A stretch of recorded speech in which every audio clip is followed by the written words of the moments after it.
कार्तिक मास आ पंचुक दुईटा जाक तो सरीगला एबे ताहले आउ निरामिष नहीं टिके आइंष खाइबापी हम आईपाई मु भी चलीगनी टिके आइंष जिनस आनिबापी आइंष भितर तो सबुठ प्रधान हो मटन मु चली मार्केट मार्केट जाइए पूरा मटन नहीं आसी निजे मटन किनी आनी निजे ही रोसई करदेली पुलाव आ मटन ये रविवार आम घर होता बहुत बढ़िया खाइबा मटन आ पुलाव मु मिली आपण मानक स्वागत जनाऊँ मो रोसई घरे आशा करुच्चे आपण मैंने समस्ते भलरे थे।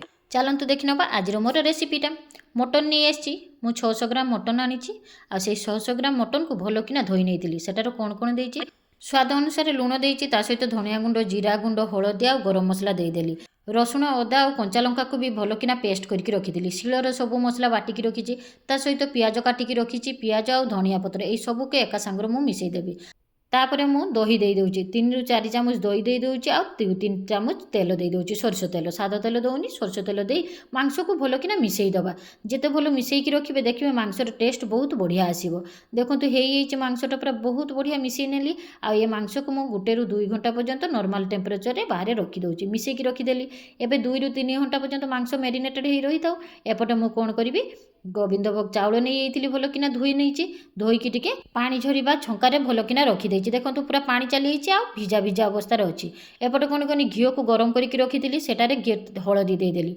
ये घीरे हलदी देदेले देखिए बासंती पुलावटा करने बहुत बढ़िया हुए घीरे हलदीटा मिसईकी रखी एबे से चाउल छांकी रखी सेटारे मिसईदेली एबे अदा को भी बाटिकी रखी घी आउ हलदीटा देदेली तापर अदा भी दे आ गरम मसला दे दूची देखो ये गरम मसला दे चाउलटा को भल किना मिक्स करेंगे हाथ में ही चामच दे करेनि भल किना मिक्स हेनी मु पूरा हाथ में मिक्स करुच्ची अदा बटा चाउल आउ गरम मसला आउ से घी हलदीर एतिकी जिनस होती आपको मुझे रखीदेली गोटे सैड्रे एबे कौन करवा गोटे कढ़ारे घी गरम करनवा सेटार गरम मसला देदेबा जी गरम मसला गोलमरीच डालचीनी इलायची तेजपत्र एतिकी सब दे सारापर काजू किशमिश को भी ता सहित भाजी नवा भल किना काजू किशमिश की यही घीरे भाजवा देखिए बहुत सुंदर सेंट हम घीरे भाजी सारापर काजू किशमिश टेस्ट बहुत बढ़ी जाए आ बहुत भल किना भाजी नहीं सारापर एबे मु कौन करी से चाउल गुड़ा को मिसेकी रखी घी सहित हलदी सहित ताकू भी देदेली एबे घीरे भल किना चाउल काजू किशमिश गरम मसला को भल किना भाजवा मीडियम फ्लेम रे भाजिबे हाई फ्लेम देबेनी ताहले पुड़ी जीवो सेति मीडियम फ्लेम रे भल किना चाउल गुड़ा को भाजवा देखंतु एबे मु कोन करिछि पानी गरम करके रखिछि पुलाव रे दबा पई एबे तो हेई गलाइ चाउलटा भजा एपटे पानी गरम करके रखिथिली ता भितरे देदेली 600 ग्राम गोविंदभोग चाउल नहीं सेटार मो ताठू डबल पानी दबा पई पड़ियो 1 लीटर पानी देइछि एपटे स्वाद अनुसार लुण भी दे दउछि लुण दे सारी एबे चाउलटा को भल किना फुटिबा पई दे मु ढांकी रखी देइथिली देखंतु कि सुंदर फुटी जाइछि एबे हाई फ्लेम रे आमे माने आको रोसई करबा देखिबे चाउल बहुत बढ़िया फिटी जिवो आ बासंती पुला पूरा झरझरा हबो एबे चीनी दे देली स्वाद अनुसार आपण माने जेमिति चीनी खाइबे सेही अनुसार देबे मु तो चीनी दे देली एबे देखंतु हेई बासंती पुलावटा एबे आकु टिके ठंडा करदेवा देखा पूरा झरझरा बासंती पुलाव होती खावाई मटन सहित बहुत बढ़िया लगे एबे कंचा लंका देदेली कंचा लंका दे एपटे ढांकी रखीदेवी बासंती पुलाव पूरा होती पूरा ढांकीबानी अधा ढांकी ठंडा हाँपाई देदेवा देखिए बासंती पुलावटा पूरा झरझरा होती एपटे मु गरम तेल कर आलू गुड़ा को भाजी नौ आलूर चोपा छोड़े ना छोट छोट आलू तो से चोपा मिसा देती मटन में बहुत बढ़िया लगे आ लुण देदेली आलू भितर लुण पोषापी लुण दे देती 5 ରୁ 10 मिनिट पर्यंत हाई फ्लेम रे आलू गुड़ा को भल किना भाजी नहीं एबटे लाल हो गला आलू गुड़ा बाहर कर से तेल रे गरम मसला दे देती सब प्रकार गरम मसला दे सारापर टिके चीनी देदेली चीनी दबाटा शिखी मो माँ पाखु मो बापा माँ जिते रोषे करती तेल टिके चीनी दे दियंती ताहले कलरटा बहुत बढ़िया आसे से मुझे चीनी देदेली बेसी चीनी देनी हाफ चामच चीनी दे टिके लाल हो सारापर यही पियाज गुड़ा को भी देदेली पियाज दे देती सहित टमाटो भी देदेली पियाज टमाटो को भल किना मिसईदेवी भल किना कषिदेवी देखिए पियाज टमाटो जे समय पानीटा मरीज आ लाल होते कौन करी मांस को मेरिनेटेड करके रखी से देदेवी ए ओडिशार लोक मैंने तो पंचुक मानती मुझे पंचुक मानी आते दिन निरामिष खाइबे तो रविवार थिला तो मांसटा नहीं आसिक आज निज स्टाइल टिके रांधि पकेली पियाज टमाटो को तेल सहित भल किना मिक्स कर देती भल किना नरम हो गला पियाज टमाटो एबे कौन कले मांस गुड़ा को देदेली मांस अदा रसुण दही सब तो मिक्स होकर रही मसला भी मिक्स होकर रही ଆଉ କିଛି ମସଲା ଦେବା ପାଇଁ ପଡ଼ିବନି। ଖାଲି ମାଂସକୁ ତେଲ ସହିତ ଭଲକିନା କଷିବା ପାଇଁ ପଡ଼ିବ। ପିଆଜ ଟମାଟୋ ଆଉ ମାଂସ ଏଇଗୁଡ଼ାକୁ ଭଲକିନା ମିକ୍ସ କରିଦେଉଛି।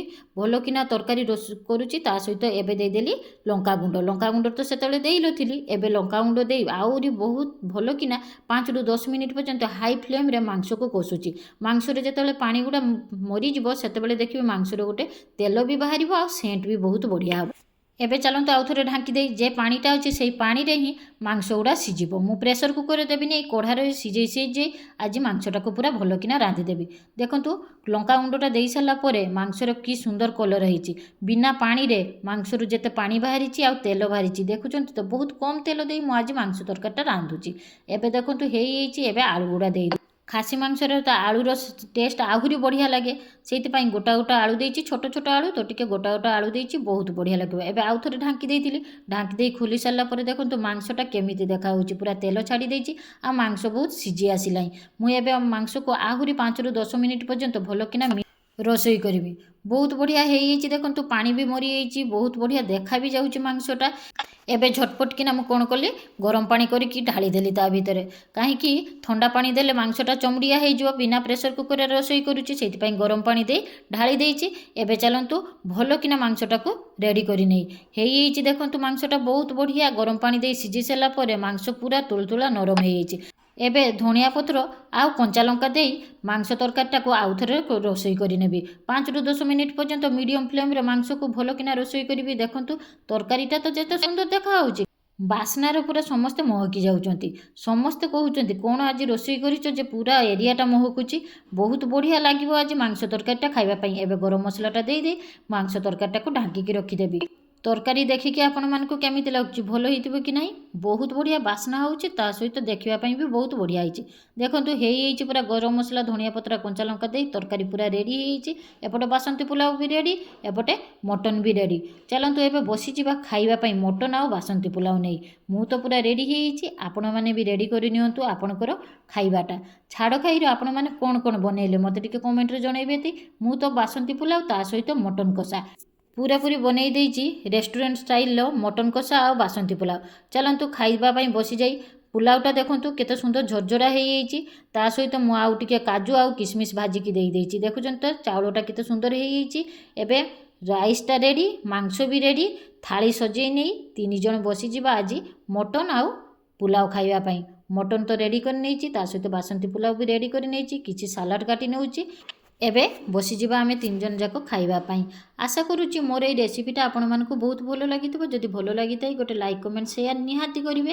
ଆଉ ଆପଣମାନେ ବି ମୋର ଏଇ ରେସିପିଟା ଟ୍ରାଏ କରନ୍ତୁ, ଦେଖିବେ ଏ ମଟନ୍ ଆଉ ପୁଲାଉଟା ବହୁତ ବଢ଼ିଆ ହେଇଛି। ରେଷ୍ଟୁରାଣ୍ଟ ଯିବା ପାଇଁ ପଡ଼ିବନି, ଆପଣମାନେ ହିଁ ରେଷ୍ଟୁରାଣ୍ଟ ଭଳି ଖାଇବା ଘରେ ହିଁ ଖାଇବେ। ଜୟ ଜଗନ୍ନାଥ।